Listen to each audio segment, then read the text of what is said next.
किसी देश के राजा और मंत्री उस देश को आगे ले जाने में अपनी महत्वपूर्ण भूमिका निभाते हैं।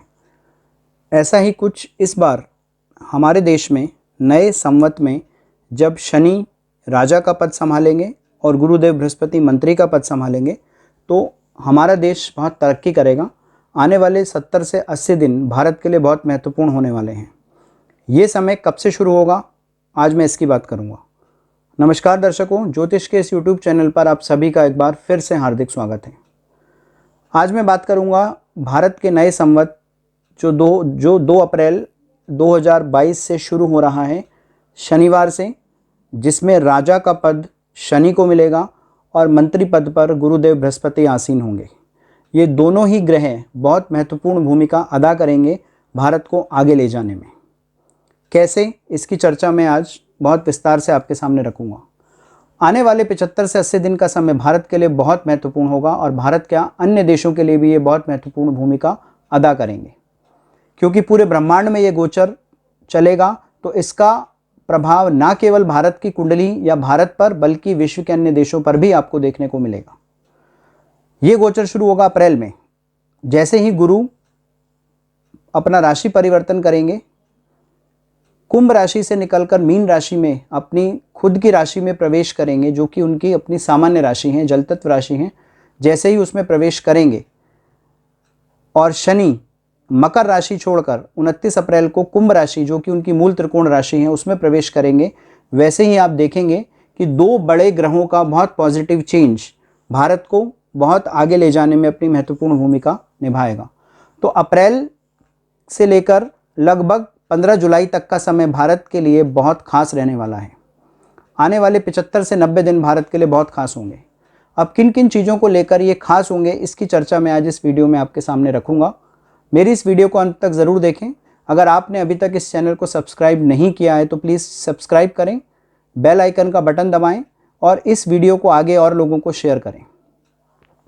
आज एक बृहद चर्चा आपके सामने बहुत खास विषय को लेकर मैं उपस्थित हुआ हूँ। ये चर्चा आपको ये बताएगी कि भारत किस तरह से एक बार फिर से आगे बढ़ने की ओर अग्रसर होगा। कौन कौन से ग्रह इसमें अपनी महत्वपूर्ण भूमिका निभाएंगे। 2 बड़े महत्वपूर्ण परिवर्तन, जो कि मैं आपको पहले की वीडियोज़ में भी बता चुका हूँ, अप्रैल के महीने में होने वाले हैं। और गुरु अतिचारी होकर मीन राशि में जाने वाला है, क्योंकि गुरु बहुत तेज़ी से राशि परिवर्तित कर रहा है। मीन राशि में पहुँचने के बाद गुरु अपनी सामान्य चाल, सामान्य गति में आ जाएगा और वहाँ से आप देखेंगे कि भारत में बहुत तेज़ी से चेंजेस आपको देखने को मिलेंगे। बहुत सारे सेक्टर जो आज मंदी का सामना कर रहे हैं, उनमें बहुत तेज़ी आपको देखने को मिलेगी। शनि ग्रह अपनी मूल त्रिकोण राशि कुंभ में जाएंगे। जब भी वो कुंभ राशि में शनि गोचर करता है तो कहीं ना कहीं पर बहुत सारी चीज़ें परिवर्तित होती हैं और वो परिवर्तन बहुत पॉजिटिव भी होता है। तो गुरु जो है वो अपनी गुरु अपनी मीन राशि में, कुंभ राशि को छोड़कर अपनी मीन राशि में संचार करेंगे और शनि अपनी मकर राशि छोड़कर मूल त्रिकोण राशि कुंभ में संचार करेंगे। ये परिवर्तन भारत के लिए बहुत खास रहने वाला है। ये समय भारत के लिए बहुत महत्वपूर्ण होगा। और इनके साथ 2 और बड़े ग्रह राहु और केतु, ये भी राशि परिवर्तित करेंगे अप्रैल के महीने में। राहु भारत के कुंडली के लगन से, जो इस समय लगन में गोचर भारत की कुंडली में कर रहा है, वहाँ से निकलकर वो मेष राशि में जाएगा और ठीक उसके सामने केतु तुला राशि में जाएगा। तो जैसे ही राहु भारत के लगन को छोड़ेगा, वैसे ही आप देखेंगे भारत की स्थिति काफ़ी अच्छी होती आपको नज़र आएंगी आने वाले 75 से 80 दिनों में। तो कुल मिला के 4 बड़े खास परिवर्तन आपको अप्रैल के महीने में देखने को मिलेंगे, जो कि भारत की राजनीति के लिए, भारतीय परिदृश्य के लिए, भारत की आर्थिक योजनाओं के लिए, भारत के मेडिकल सेक्टर के लिए, भारत के हेल्थ सेक्टर के लिए, भारत के टूरिज़्म सेक्टर के लिए और भारत के होटल सेक्टर के लिए, मैनेजमेंट सेक्टर के लिए, और मैं कहूँ तो लगभग हर सेक्टर के लिए बहुत खास रहने वाले हैं। परेशानियों से मुक्ति मिलने का योग इस दौरान बनेगा। कोरोना के खौफ से हम धीरे धीरे बाहर आना शुरू हो जाएंगे। मैं कहूँगा आना शुरू हो गए हैं और धीरे धीरे आप देखेंगे अप्रैल से जैसे ये 4 बड़े ग्रह राशि परिवर्तित करेंगे, कोरोना का खौफ लोगों के मन से दूर होता जाएगा, क्योंकि मैंने आपको बताया था कि कोरोना जो है वो फ्लू का रूप धारण कर रहा है। कुछ देशों ने अपने यहाँ इसको घोषित कर दिया है कि ये एक फ्लू है। अब भारत का नंबर होगा। भारत भी इसको आने वाले कुछ समय में आप देखेंगे, जो कि ये समय 75 से 80 दिन का हो सकता है कि उसमें भारत भी ये घोषित कर दे कि ये एक सामान्य फ्लू है। और यहाँ पर हम भी हो सकता है धीरे धीरे मास्क फ्री होते दिखाई दें। कुछ ऐसी संभावनाएं मुझे दिखाई देती हैं ग्रहों के गोचर को लेकर, जो ये इशारा करती हैं कि भारत आने वाले समय में अन्य देशों की तरह मास्क फ्री होता दिखाई देगा। तो भारत के लिए ये आने वाला समय बहुत खास है। Tourism sector, hotel management sector और मेडिकल सेक्टर, इसमें बहुत तेज़ी से ग्रोथ आपको देखने को मिलेगा।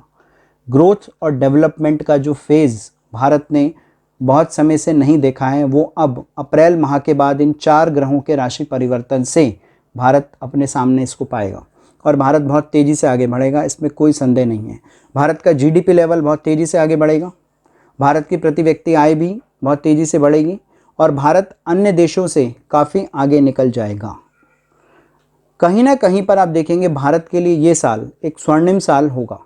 आने वाला समय आपको बताएगा कि भारत के लिए ये 2022 का साल एक स्वर्णिम काल माना जाएगा, एक स्वर्णिम साल माना जाएगा, जिसकी बात मैं अपनी पिछली वीडियो में कर चुका हूँ कि 2022 का जो साल है वो भारत के लिए स्वर्णिम काल माना जाएगा। स्वर्ण अपने स्वर्णिम अक्षरों में लिखा जाएगा। भारतीय इतिहास में ये काल हमेशा याद रखा जाएगा क्योंकि इसमें बहुत सारे परिवर्तन आपको देखने को मिलेंगे। राजनीतिक उथल पुथल आप देख रहे हैं, ये भी आपको बहुत देर तक देखने को मिलेगी और आने वाले 75 से 80 दिन में आप देखेंगे कि भारतीय राजनीति एक नया मोड़ लेती नजर आएगी। भारत की राजनीति में कुछ खास परिवर्तन आपको आने वाले 75 से 80 दिनों में देखने को मिलेंगे और भारत सरकार भारतीयों के लिए कुछ खास घोषणाएं आने वाले इन 75 से 80 दिनों में कर सकती हैं, जो कि भारतीय लोगों के हितों में होंगे, भारतीय लोगों के हितों के लिए किए जाएंगे। तो ये सब चीज़ें आपको आने वाले 75 से 80 दिनों में देखने को मिलेंगी। और गुरु और शनि, जो कि राजा और मंत्री का पदभार संभालेंगे, ये दोनों ग्रह आने वाले समय में भारत को आगे ले जाने में एक बड़ी महत्वपूर्ण भूमिका निभाएंगे। जैसा कि मैंने आपको बताया कि भारत की कुंडली में ये गुरु और शनि भारत के कर्म स्थान पर होगा और गुरु भारत के लाभ स्थान पर होगा और दोनों ही ग्रह अपनी अपनी राशियों में होंगे। राहु लगन छोड़कर 12वें घर में गोचर करेगा और केतु सप्तम भाव छोड़कर षष्ठ भाव से गोचर करेगा। तो यहाँ पर आप देखेंगे बड़े आमूलचूल परिवर्तन आपको भारत में देखने को मिलेंगे, जो भारत के लिए बहुत ही सकारात्मक परिणाम लेकर आएंगे। तो कुल मिलाकर के मैं यही कहना चाहूँगा कि ये जो राजा और मंत्री जो आने वाले नए साल में हमारे हिंदुओं के नया पदभार संभालने वाले हैं, ये काफ़ी हद तक आने वाले सालों की एक रूपरेखा तैयार करेंगे, जिसमें भारत आपको आगे बढ़ता नजर आएगा। आशा करता हूँ आपको मेरा ये वीडियो पसंद आया होगा। आने वाले 75 से 80 दिन हम प्रतीक्षा करेंगे इस परिवर्तन की, जो कि बहुत खास रहने वाला है, और आशा करूँगा आप इस वीडियो को आगे और अन्य लोगों को शेयर करेंगे। कुछ और ख़ास जानकारी लेकर अगली वीडियो में आपके सामने एक बार फिर से उपस्थित होता हूँ। तब तक के लिए दीजिए आज्ञा। नमस्कार।